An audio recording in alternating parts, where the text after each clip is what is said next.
এলোপাতি treatment নিছি, চিকিৎসা করছি, ওষুধ বড়ি খাইছি, কিন্তু উপকার আমি পাই নাই।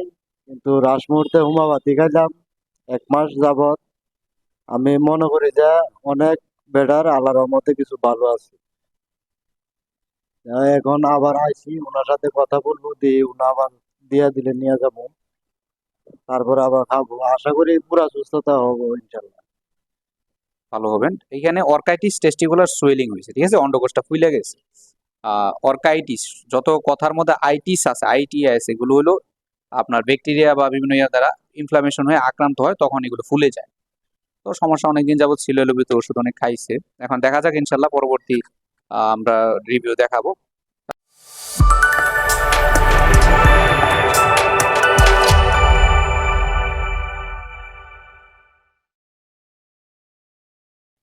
আচ্ছা স্যার, আমি তো কোনো কিছুই করিনি, আমার তো কোনো কিছু মনে পড়ে না, আমি কোনো আঘাত পাইনি, কিছু হয়নি, তাহলে আমার ভেরিকোসিল কেন হলো? আমার এই ভেরিকোসিল হওয়ার পেছনে কারণটা কি? হ্যাঁ, আপনাদের অনেকেরই এই প্রশ্ন, আর যার কারণে এই ভিডিওটা আজকে আপনাদের জন্য সাজানো। যারা জানতে চায় ভেরিকোসিল কেন হয়, তো সময় নষ্ট না করে আসুন আমরা দেখে নেওয়ার চেষ্টা করি ভেরিকোসিলটা কেন হয়। আপনারা এখানে একটা নর্মাল টেস্টিকল দেখতেছেন, আর একটা অস্বাভাবিক টেস্টিকল দেখতেছেন। এখানে একটা স্ক্রোটাম অর্থাৎ অন্ডকোষের ভিতরে টেস্টিস থাকে, বা বিচি, যাকে বাংলা ভাষায় বিচি যাকে আমরা বলে চিনি, সম্বোধন করে চিনি। এখানে আপনারা দেখতেছেন নর্মাল যে টেস্টিকলটা, সেটা একদম খুব সুন্দর একটা সাইজে আছে এবং একটা নার্ভ এখানে যুক্ত আছে। কিন্তু এখানে দেখেন, এখানে নার্ভের সাথে অনেকগুলো ভেন আছে যেগুলো কিনা পেঁচিয়ে মোটা হয়ে গেছে। এটা অস্বাভাবিক একটা টেস্টিকল। এখন কি কি কারণে এই লক্ষণগুলো প্রকাশ পায় এবং কি কি কারণে সিমটমস গুলো হয়? আমি ব্যথা অনুভব করতেছি, চিনচিন ব্যথা করতেছে, জিজি ব্যথা করতেছে, এগুলো কেন হয়? আমার অন্ডকোষে এই সমস্যাগুলো কেন দেখা দিতেছে? এগুলো যদি আমরা জানার চেষ্টা করি, প্রথমে আমরা বলবো ত্রুটিপূর্ণ ভাল্ব। অর্থাৎ আমাদের অন্ডকোষে যে শিরাগুলো থাকে, সেই শিরার মধ্যে ভাল্ব রয়েছে যেখানে কিনা রক্ত আসা যাওয়া করতে সহযোগিতা করে এবং রক্ত যাওয়ার পথে ভাল্বগুলো কাজ করে। তো এখানে অন্ডকোষের শিরাগুলোতে থাকা ছোট ছোট ভাল্বগুলো যখন দুর্বল হয়ে পড়ে, যখন অকার্যকর হয়ে পড়ে, তখন সেখানে রক্ত, সেই রক্ত আমাদের পুরো বডিতে তো রক্তগুলো একদম মাথা থেকে নিয়ে সার্কুলেশন হয়ে পা পর্যন্ত হয়ে একদম আবার মাথার মধ্যে আসে। তো এটার জন্য কাজ করে হলো কি, হৃৎপিণ্ড বারবার চাপ দেয়, প্রেসার দেয়। কিন্তু এই রক্ত যে বারবার সার্কেলটা হয়ে আসবে, সেটার জন্য পুরাটা ঘোরার সময় তো পুরো বডিতে ঘুরে, এর মধ্যে তো অবশ্যই টেস্টিসের মধ্যে ঘুরতেছে, কিন্তু এখানে ছোট ছোট দুর্বল ভাল্ব থাকার কারণে সেই রক্তগুলো আবার হৃৎপিণ্ডে পৌঁছতে পারতেছে না। না পৌঁছে রক্তগুলো কি এক জায়গায় জমে গিয়ে সেখানে শক্ত হয়ে এটা আস্তে আস্তে ফুলে গেছে, যার কারণে এই একটা সমস্যাগুলো তৈরি হয়েছে। এটা হলো একটা কারণ। সেকেন্ড যে আমরা কারণগুলো আমরা দেখতে পাই যে কি কি কারণে এই সমস্যাগুলো হইতেছে, ভেরিকোসিলের মধ্যে আমরা যদি সেকেন্ড কারণ দেখি, যে রক্তচাপ জনিত যেহেতু সমস্যাটা হইতেছে, যে আপনার রক্ত ওইখানে সঠিক জায়গায় আপনার হার্টে আবার পৌঁছতেছে না। তো না পৌঁছার কারণে আমাদের তো, আমরা জানি অভিকর্ষ ত্বরণ বলতে একটা কিছু আছে যেটা কিনা আমাদেরকে নিচের দিকে টানতে থাকে, যার কারণে আমরা আকাশে উড়ি না, মাটির মধ্যে স্থির থাকি। তো রক্তকেও নিচের দিকে টানে।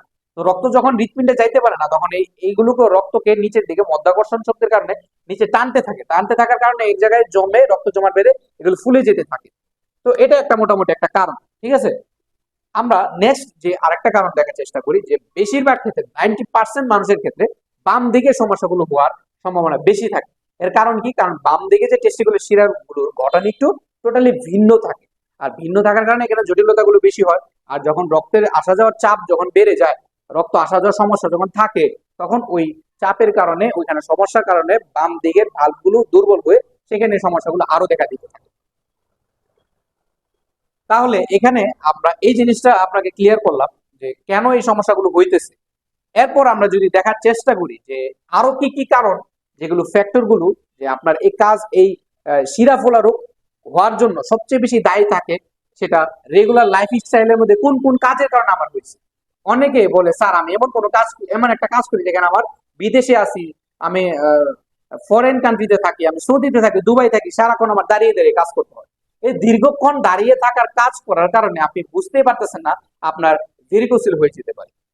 তাই অবশ্যই দাঁড়িয়ে থাকার মাঝে মাঝে কিছু কিছু আপনার গ্যাপ নেওয়া দরকার। ভারী জিনিস যারা দেন, অতিরিক্ত প্রেশার যাদের নেয়, রক্তচাপ বেড়ে যায়, তখনও তাদের সমস্যাগুলো দেখা দিতে পারে। তাই অবশ্যই ভারী জিনিস তোলার ক্ষেত্রে সতর্ক হন। শরীরের নিম্নাঙ্গে রক্ত প্রবাহের ক্ষেত্রে বাধা সৃষ্টি করে এমন কোন অবস্থা, যে কোনো কাজ হইতে পারে, যে কাজের মধ্যে আমাদের রক্ত নিচে বাধাগ্রস্ত হইতেছে, বেশিক্ষণ দাঁড়িয়ে থাকা, ভারী কাজগুলো তোলা, এগুলোর মধ্যে বিভিন্ন ফ্যাক্টর কাজ করে যেগুলো কিনা আমাদের রক্ত প্রবাহে বাধা সৃষ্টি করে। যার কারণে ভেরিকোসেল গুলো হওয়ার পিছনে অনেকটাই দায়ী থাকে। কিছু ক্ষেত্রে এটি বয়ঃসন্ধিকালে দ্রুত অন্ডকোষ বৃদ্ধির ফলেও হতে পারে, সেটা জেনেটিক কারণে হয়। তাই আল্লাহ তাআলা কোন ক্ষেত্রে আমাকে এটা দিয়ে বসেছে সেটা কোনো আহ নিশ্চিত কারণ জানা যায় না। তবে আমরা যদি এগুলো কজেশন বের করার চেষ্টা করি, তখন আমরা জানতে পারি যে কি কারণে এই রোগটা হয়েছে। তো আপনাদের মনে যাদের এই ধারণাটা প্রায় সময় থাকে যে আমার এই রোগগুলো কেন হইলো, হ্যাঁ আমি কেন এই রোগের মধ্যে ভুগতেছি, আমার তো কোনো কিছুই মনে পড়ে না, তাই তাদেরকে আমরা এই ছোট ভিডিও আকারে দেখিয়ে দিলাম যে কি কি কারণে আপনার এই সমস্যাগুলো হতে পারে। তাই অবশ্যই আপনারা রেস্ট নিবেন, যাদের এই সমস্যাগুলো আছে তারা স্বাভাবিক লাইফ মেনটেন করার চেষ্টা করেন এবং সঠিক হোমিওপ্যাথি ওষুধ যদি গ্রহণ করেন, ক্লাসিক্যাল ট্রিটমেন্ট যদি নেন, আল্লাহর রহমতে অনেক রোগী এগুলো ভালো হইতেছে। অপহোমিওপ্যাথি চিকিৎসা থেকে দূরে থেকে সঠিক হোমিওপ্যাথি চিকিৎসা নিলে, ভণ্ড হোমিওপ্যাথি থেকে দূরে থাকলে আপনি অবশ্যই হোমিওপ্যাথি দ্বারা সফল পাবেন। আমাদের অনেক রোগীর আমরা রিভিউ আপনাদেরকে কমেন্ট বক্সে দিয়ে দিচ্ছি, আপনারা দেখে নিতে পারবেন। আলহামদুলিল্লাহ তাদের সুস্থতার হার খুব ভালো আছে। তাই যারা ভেরিকোসেল নিয়ে আরো বিস্তারিত জানতে চাচ্ছেন, আমাদের কমেন্ট বক্সে দেওয়া লিংকের মাধ্যমে আমাদের সাথে যোগাযোগ করতে পারবেন। তো ভালো থাকবেন, সুস্থ থাকবেন। আসসালামু আলাইকুম।